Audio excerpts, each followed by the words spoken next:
Oke, assalamualaikum warahmatullahi wabarakatuh. Untuk hari ini kita akan sharing tentang bagaimana belajar dropship untuk pemula, khusus pemula untuk hari ini.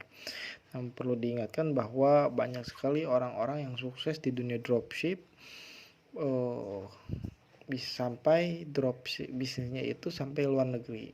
Contoh misalkan ngambil barang di Cina dijual di Indonesia tanpa stok barang, biarkan nanti supplier Cina yang kirimkan ke produk-produknya ke konsumen.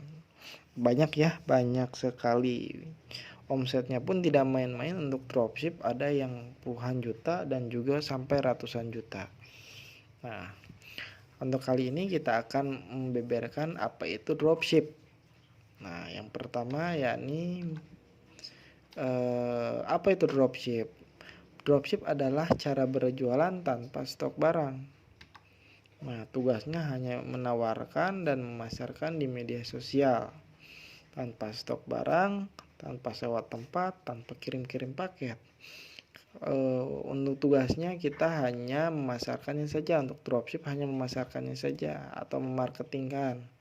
Nah, untuk hal-hal seperti kirim-kirim dan juga untuk produknya itu biar supplier yang mengeksekusi. Nah, untuk cara-cara berjualan di dropship dan juga untuk bagaimana cara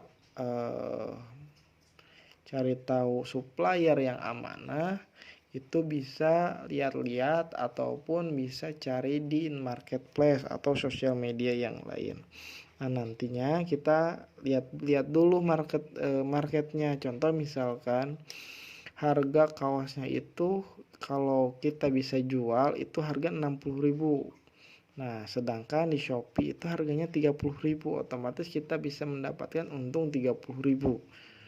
Nah, itu bisa lihat-lihat dulu ya, lihat-lihat dulu, atau misalkan kita share dulu aja gitu. Harganya 50.000 untuk satu kaosnya, sedangkan di Shopee atau di supplier yang lain itu harganya 40.000, kita punya untung 10.000. Nah, itu juga lumayan untuk dropship. Nah, dropship ini tidak ada tanpa modal. Nah, modalnya hanya HP dan juga media sosial sebagai alat untuk memasarkan produk. Nah, alat media sosialnya seperti apa? Itu bisa handphone, bisa Facebook, Instagram, atau misalkan kita pengen lebih terpercaya, kita bisa memasarkan lewat Shopee. Barangnya di Tokopedia. Nah, untuk masarkannya kita di Shopee. Itu bisa ya, bisa seperti itu.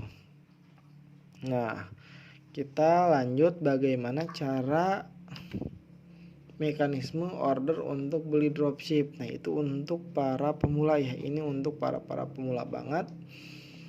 Nah, yang pertama customer atau pelanggan memesan ke dropship. Nah, contohnya seperti ini, Kak. Saya mau memesan satu kaos, harganya berapa? Nah, dia mengirimkan foto atau mock-up pesanannya, kaos warna hitam ukuran L. Nah, lalu selanjutnya dropship mengkonfirmasi, memastikan ketersediaan produk masih ada atau tidak. Kalau misalkan ada, nah kita selanjutnya mengkonfirmasi balik ke customer bahwa ini ready. Nah, lalu selanjutnya dropship mengirimkan format pemesanan. Contohnya seperti nama, alamat, dan juga nomor HP.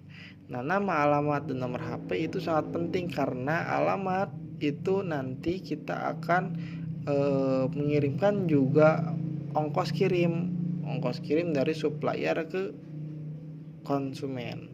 Nah, berdasarkan kecamatan. Nah, selanjutnya konsumen mengirimkan format pemesanan, nama, alamat ke dropship. Nah, lalu dropship mengirimkan totalan ongkir produk dan supplier konsumen dan nomor rekening. Nah, dropship mengirimkan totalan ongkir dan juga produk. Nah, produk misalkan harganya 40.000, ongkirnya 10.000, jadi 50.000. Nah, ongkir tersebut itu berdasarkan kecamatan dari supplier ke konsumen.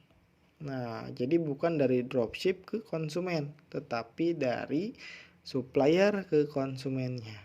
Jadi, meskipun kita jauh, misalkan kita ini orang Papua, itu juga tidak menutup kemungkinan bahwa kita bisa dropship dari ongkirnya murah, karena emang kita promosinya di lingkungan ataupun di kabupaten atau di provinsi yang dekat sama suppliernya. Nah, itu jadi untuk dropshipper atau dropship di media online itu bisa bisnis tanpa kita perlu ongkir besar, karena kita memasarkan di daerah suppliernya atau di daerah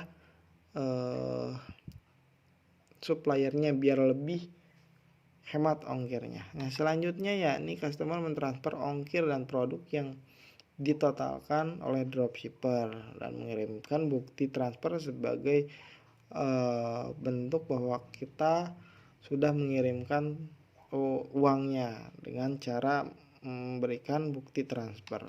Nah, selanjutnya dropshipper memesan langsung ke supplier dengan mengirimkan data diri, yakni nama, alamat, nomor HP yang dikirimkan dari dropshipper. Nah, serta mengirimkan nama nama pengirim. Misalkan saya ada pesanan nih kaos ukuran L warna hitam dengan nama ini, alamat di Sidoarjo atau di Jakarta dengan nomor HP sekian. Nah, nanti pengirimnya atas nama saya, yakni Fulan Distro atau Fulan Grosir.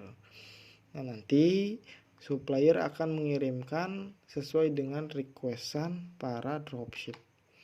Nah, selanjutnya yakni keuntungannya gimana? Ya, simulasi keuntungannya yakni satu kaos dijual harga 40.000. Nah, karena dilihat juga dari pasarnya. Pasar bahwa kaos ini harganya 40.000. Itu kita bisa jual. Nah, ini kisaran 40.000. Saya pengen jual ini laris karena 40.000 itu udah untung. Misalkan seperti itu. Nah, lalu ada pesanan ongkirnya 10.000. Nah, maka modalnya yang harus dikirimkan oleh customer kepada kita yakni 50.000, 40.000 itu harga kaosnya, 10.000 itu ongkirnya. Nah, maka konsumen itu mengirimkan 50.000 kepada kita. Nah, lalu sedangkan harga dari suppliernya itu satu kaosnya 30.000. Nah, dan ongkir 10.000. Itu ongkir dari supplier ke konsumen. Contohnya misalkan itu jadi totalnya itu 40.000. Sedangkan tadi konsumen itu mentransfer ke kita itu 50.000. Jadi kita dapat keuntungan 10.000. Nah, ini simulasi keuntungan, contoh simulasi keuntungan itu untuk satu kaos. Nah, kalau misalkan ongkirnya itu jauh, misalkan jauh di Papua, itu pengirimannya bisa lewat darat atau kargo. Nah, adapun misalkan untuk ongkir kan berbagai macam ongkirnya. Ada dari JNE, JNT, Lion, untuk ekspedisi banyak banget. Nah, kita juga bisa pilih dan juga request mau jasa ekspedisi mana, biar nanti konsumen itu tidak terbebani dengan ongkirnya gitu. Nah, mungkin untuk kali ini materi kali ini dicukupkan sekian terlebih dahulu. Nanti kita akan bahas dengan materi-materi selanjutnya yang mudah-mudahan bisa dipahami dan dimengerti oleh para pemirsa, para dropshipper. Nah,